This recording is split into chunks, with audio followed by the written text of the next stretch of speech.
The first thing you have to start considering is whether or not you can get wave clear in your kit. And if you can't go for wave clear, then you have to go for something with a lot more pick potential or the side lanes here, which both sides still need to figure out. So Bren, they're realizing, all right, we don't want to get harassed in the early game. We might not necessarily get that sort of wave clear. Bren decided to get rid of the Hilda. Smart moves. This is going to be a target ban on towards Kaja, although we haven't seen Bren Esports play Kaja for quite a while. So yeah, not very successfully. Not very successfully. The Kaja was their downfall whenever they would play the Matilda plus the Harley or just greedy lineups in general. Kaja just has a miserable win rate at M2.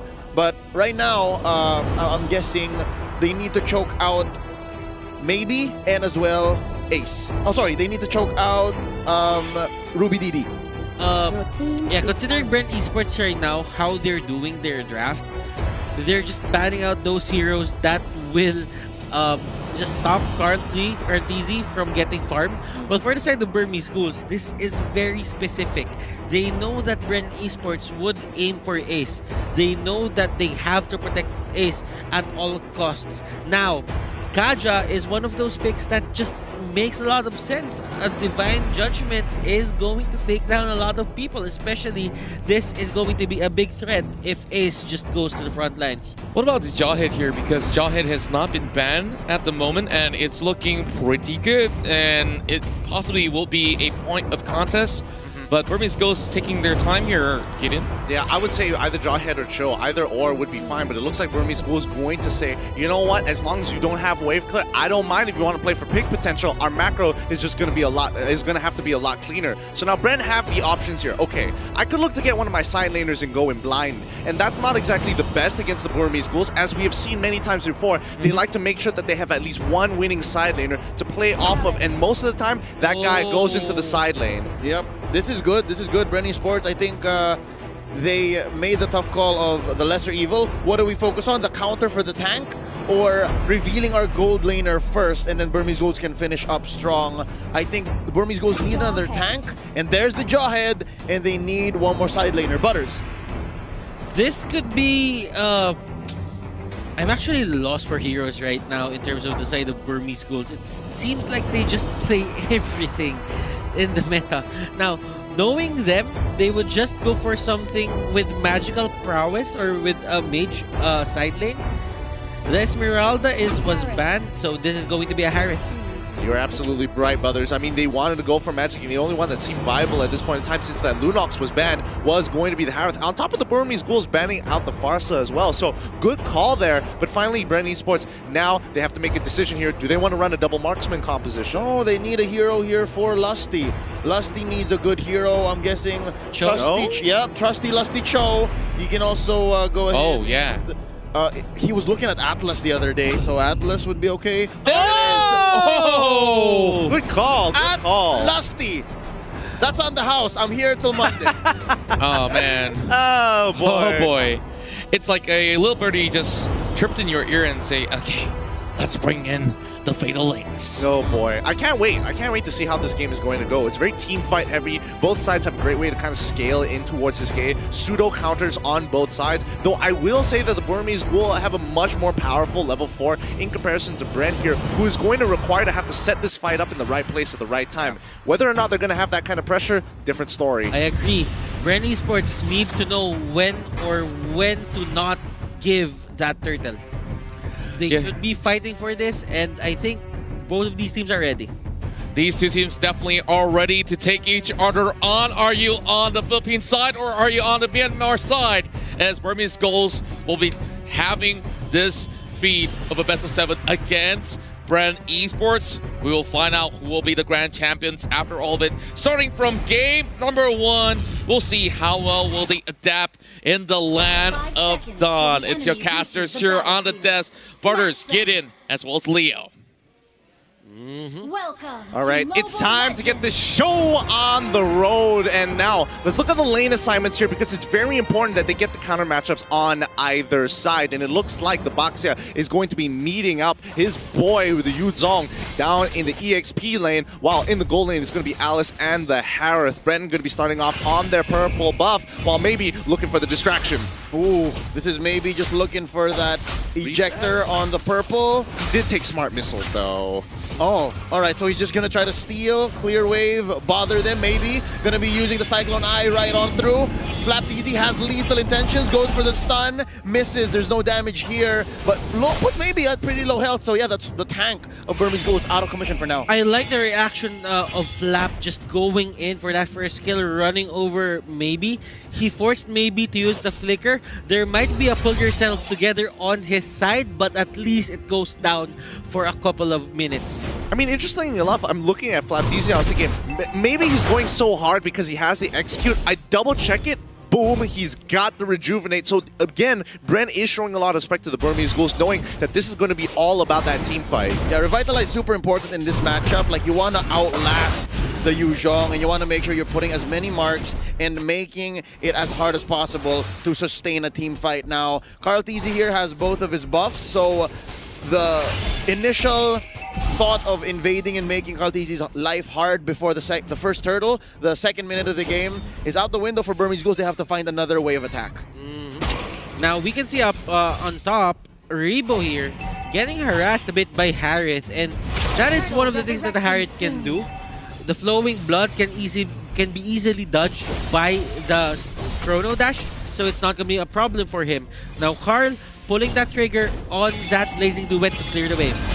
Yep, he wants to try his best here to kind of just control the wave so that they have first priority on this turtle. You can see the rotation. Even Harith is heading, is making his way down towards that turtle fight, and this is going to be really big here because Burmese Ghouls, they've won so many of these just off of one turtle.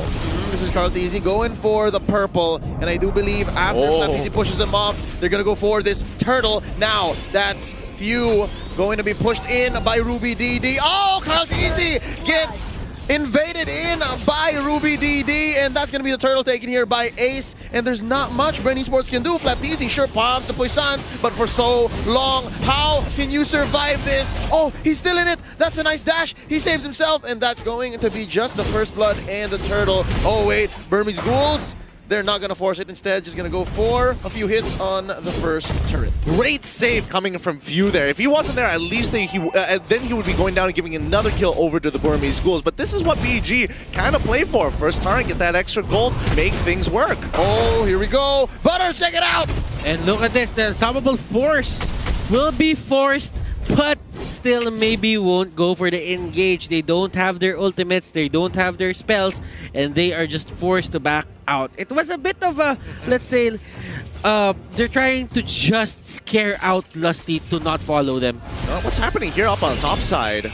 Looks like, I mean, both sides are kind of just eyeing for information, and especially Kid. There could have been an engagement there, but counting the numbers, 3 versus 2, not the best, so they have to pull back. They get some good damage onto Few for now, but how long can this last? Calamity Reaper being purchased by Ruby DD. Ooh, Mountain Shocker scouting out where the rest of Bren Esports are, and that's going to be Rebo. Just hit by 3. Smooth operator. Ruby DD is so far responsible for the 2 kills currently present for Burmese Ghouls.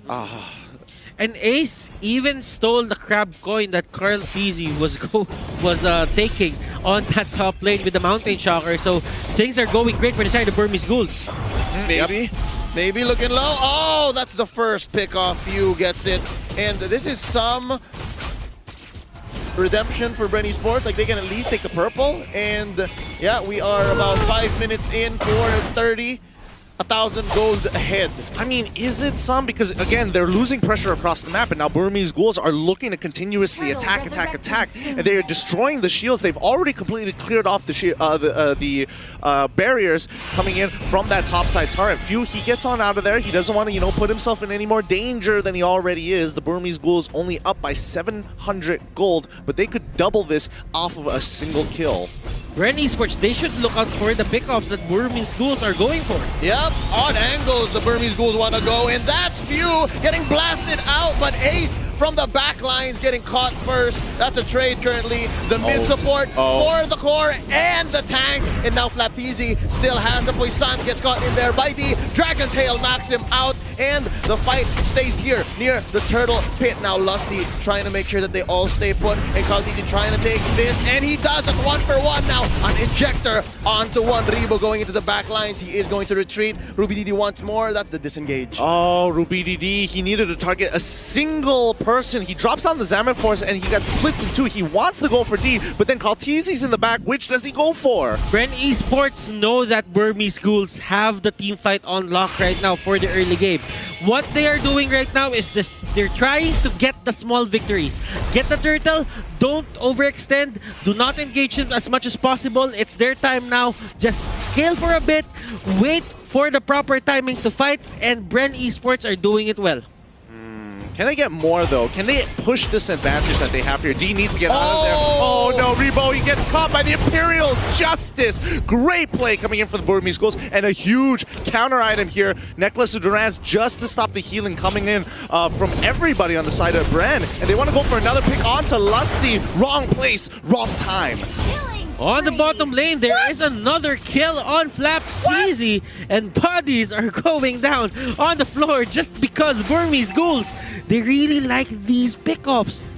3 fronts and 3 losses here for Bren Esports so far. Kaltizi looking for revenge. The bloodthirsty prodigy here gets one at least, shutting down RubyDD. Now the fight continues after taking this turret. That's D knocking him up. Gonna go for the Black Dragon form. This is a full bar of Sha energy, and now Kaltizi dueling with Ace. And there you go. The unstoppable force takes down the core. That's Claude destroyed here. Kid flickering out, and that's D finally shut down by Lusty. Currently 2-for-1. Bren Esports, they seem to be getting trumped by Burmese Ghouls at every turnstile. I think so far, I think it's just 2 mistakes, and that's why the Burmese Ghouls are only slightly ahead here. Burmese Ghouls, they've been getting a lot of these kills, but for the side of Bren Esports, they're getting the trades, because the last time they met, every fight that Burmese Ghouls wins, it actually has an objective that comes with it. But for this certain game, there is always a trade in terms of 2-for-2, 2-for-1, and Burmese Ghouls, they're not getting the turrets early. Yep, unstoppable force here, plus the ejector into the back lines. San's not gonna save you. RubyDD, an assassin of a Harith, takes down Flap. And now, hold up, Kaltizi looking for some revenge. Kid uses the Imperial Justice to retreat. That's gonna be D going in. Where's the backup? They're looking for it. Kaltizi getting blasted. Oh, that's a fatal link onto one. D is still alive. A bar full of Sha, and that's few destroyed by D, and they get away with it. RubyDD is just having a ball. Oh my goodness, how did D survive that? My goodness, he really took quite a beating off of it. And Burmese Ghouls, they're getting the fights, but they're timing it well. When do they take a fight? They take a fight when they take down Flap. Flap is respawning. He cannot respond to that gank, and that means D, as of now, will be unkillable. I think it was looking good initially because he was looking for that pickoff. He was trying to say, hey, I could get this big stun onto D, and maybe we can play off of this. Burmese Ghouls see the opportunity to say, hey, he has no options to get out now. We can look for the punish. That is true. As you can see right now, Burmese Ghouls, they really like to go for these kinds of plays. Just stay in the brush, try to get the ejector close to Kid. Kid sets up the Imperial Justice, and that is a 1-for-1. And that's what happened right here. Same old story, the same old story. Lusty walks into a death bush, and now FlapTZ trying to save the day. Son, it's too late. The classic happens more times to pros than you would like to admit, but D is going to keep on smacking up that tier 2, and this is what Burmese Ghouls have been doing ever since the group stages, just making sure they take fights and they start getting that return of investment somewhere across the map. Todak did a pretty good job, but you know, Burmese Ghouls making it look really, really natural.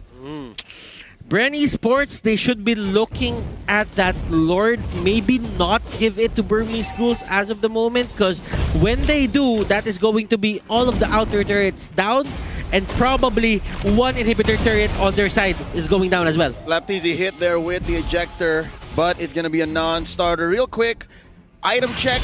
Kid just bought a glowing one. That should lead to more kills, but right now, that's the Mountain Shots are starting it off. As we just said, Few gets taken down. RubyDD though, 2-for-1. The current trade here. The numbers are going well for Bren Esports. Kid and Ruby DD, for few. That was a great fight for Bren Esports. Burmese Ghouls, they thought that they caught Bren off guard, but they were ready. They knew that there was a possibility, a small possibility, that someone or two people are there in that brush, and it paid off for them. Yeah, and I mean, even Ruby DD, he dropped down the Salmon Force to make something happen, but now the Burmese Ghouls looking to turn this fight on top of them to make sure they don't get the Lord, maybe in the back line, but he goes down almost straight away. Baptiste making sure he's zoning out Ace. They have a double kill coming in for Carl Teasy, making it look real nice and smooth as the comeback mechanic is here, down 4K, now evening up the score to at least 1K differential and taking the lead. Oh no, the fight continues. Kid forced to retreat. Zaman forced it in by Ruby DD, but the damage has been done. Words have been said, feelings have been hurt, and Lord is marching down mid. Nice engage there for the side of Kid. He might have bitten off more than he can chew, but Ruby DD saves the day.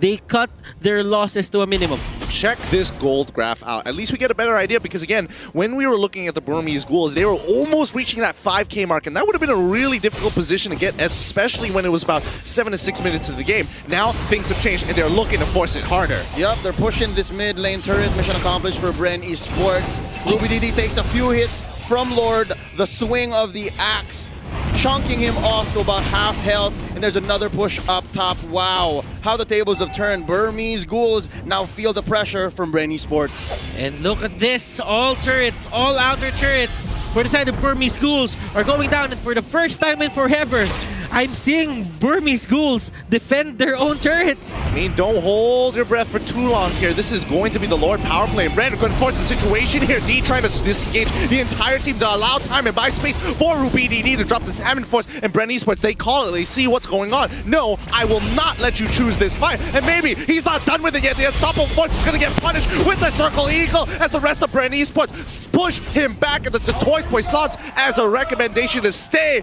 away from our jungle. That was a good move for the side of Burmese Ghouls, that they just wanted to catch one person for the side of Bren Esports and toss him back. Maybe just stall Bren Esports from pushing.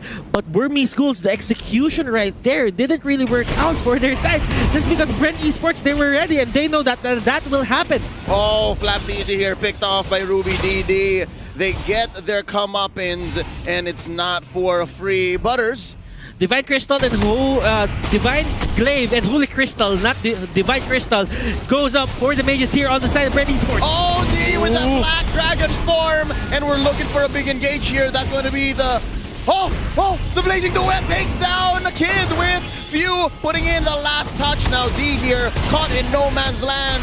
You are the odd one out. 2 for none here so far. Bren Esports turning the river into a wasteland. Right now, I have to give it to Bren. Their re-engagements into these fights, especially when Burmese have the advantage, is pretty significant. Let's check out the items here. Butters, what are your thoughts? Okay, Athena Shield for the side of Lusty. That will help him survive Kid Sylvana. Rebo is on a roll right now. He has all of his items up. Winter Truncheon is there. Flapteezy is kind of having a hard time just getting his items. He has a Molten Core there just to clear the waves.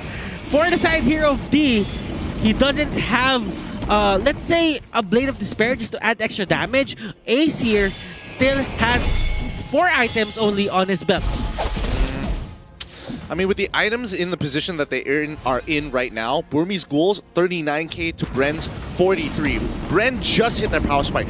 All Burmese Ghouls have to do, play this slow, clear that waves, wait until that Lord is up, and then play this stalemate where you're putting enough pressure to say, hey, I could look to contest you on Lord, and I might contest you on Lord, but as long as you are not finishing the Lord, we have enough time to hit our 42k power spike, and then that's where they're going to call it. Queen swings on Carl Teasy.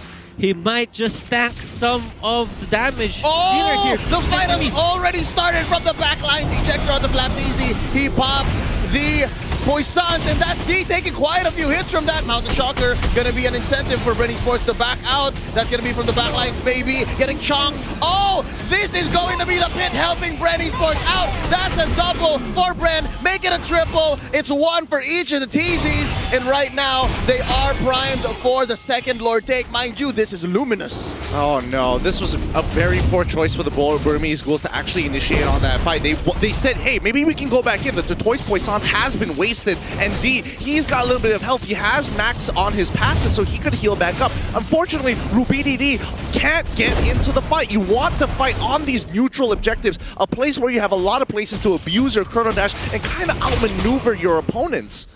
Molten Core became the cursed helmet here for Flapteezy. Carlteezy having a good time just roaming around the map, getting those stacks, and Dominance Eyes, Queen's Wings, Cursed Helmet, that is enough defense items to tank the damage that will come out from Burmese Ghouls. So that means as long as Flapteezy is getting item progression, there is going to be a lot more resources that will be put to him to take him down. I would totally agree here, and again, Burmese Ghouls have to choose the places that they fight in. They cannot go into these narrow corridors. They cannot afford to get hit by these big-ticket ultimates from Lusty. And if Rebo gets into that back line, sure, you have escape mechanics, but Kid needs to be the one to dictate where the place and time the fight is going to occur. And those are all tall orders because Bren Esports has the superior combat mobility. They can just say where the fight happens and they can force him, and right now that's what's happening here. Mountain Shocker to try and clear the waves, but it's too little too late. Lord already whacks away at that inhibitor turret. Ace at less than half health. That's going to be the push on bottom lane as well. Now only mid stands. Let's see how Burmese Ghouls will deal with the second Lord of the game. There's a fight on all fronts here, and I'm waiting to see who's going to make the first move. Oh, thankfully they were able to kill the Lord before it actually charged in towards that inhibitor down on mid side. That would have been a huge blow. That Rebo is just turning on that Blood Ode. He's never turning it off. He has the purple buff on under his belt. Now Carlteezy, they have all the time in the world to just end this just because Burmese Ghouls, they're not getting their buffs anymore. Yeah, this is the choke right here. I mean, yes, you're saying it's a choke, but it's only 8K. They're only 8K behind. Burmese Ghouls, if they win one fight, they're even. And if they win that fight, the goal lead isn't going to matter at all once it hits that 53K mark. But then again, Gideon, if you are defending this hard, you take every advantage that you can. True, but that also means you have a safe way to farm. It goes both ways here. Bren need to find a way to catch the Burmese Ghouls off guard. And the Burmese Ghouls, if they get a little too antsy and they don't play disciplined and walk out and get punished for that mistake, Bren will end this game. There's going to be 92 more seconds, and Burmese Ghouls don't necessarily have to force anything. So far, these two teams have been acting like well-informed businessmen. They know the economy of their skills. They know what the timings are like. They know which heroes should be the priority. And right now, they know how much each buff costs. And that's what I'm trying to get at. The last time we checked, as you said, it was what, like a 7K, 8K gold lead? Just. But that's because Bren Esports has been on the choke only about a rotation of buffs in, but now that's the second or third, and Burmese Ghouls, you see it, you feel that RubyDD, you feel that Ace, they're just not dealing as much damage. For now, but let's have a look. I mean, they've got the purple buff, which is really important, especially for Rebo here. And now, keep your eyes on Carlteezy. When he has that orange buff, Burmese Ghouls might have to reconsider whether or not, who the hero priority is going to be here. And this orange buff, it's way too important. Pulls in two from the Burmese Ghouls, and the Mountain Shocker does come out, but maybe he's trying to zone out the rest. And Flapteezy, he doesn't mind taking that damage as he goes on forward, but RubyDD is going to be the next on the chopping block. He tries to dodge it around with his Advent Force, but it ain't going to be enough as maybe pulls backwards again. He can't do too much. He turns around with the Imperial Justice. Ace tries to go in and get the killing spree. He's got it down. Now it's a 1v3. He dodges right in between, sweeping and sliding, but Rebo finally joins the fight. This is looking pretty bad for the Burmese Ghouls, especially on game one. And Bren, they call it off, take their wins, and now they need to end this right here, right now. And this is going to be few. Try to do as much damage as possible. Maybe here. Gets gone out. Ace gets gone out as well. And look at this. The burst down won't be there. But that is not going to be the main objective as the base of Burmese Ghouls go down. That's game one taken here by Bren Esports. Chalk one up to the Filipinos. And Butters, how perfect you called the very last moments. This is a different Bren Esports. They don't need that game one pickup. Yeah, and of course, we're going to get back to Butters in a little bit. This is what you actually talked about much in the couple of all these series. They always lose game one, and they are proving everybody wrong this time. They are picking First Blood. Yeah, more importantly, that first blood, it really made quite a difference.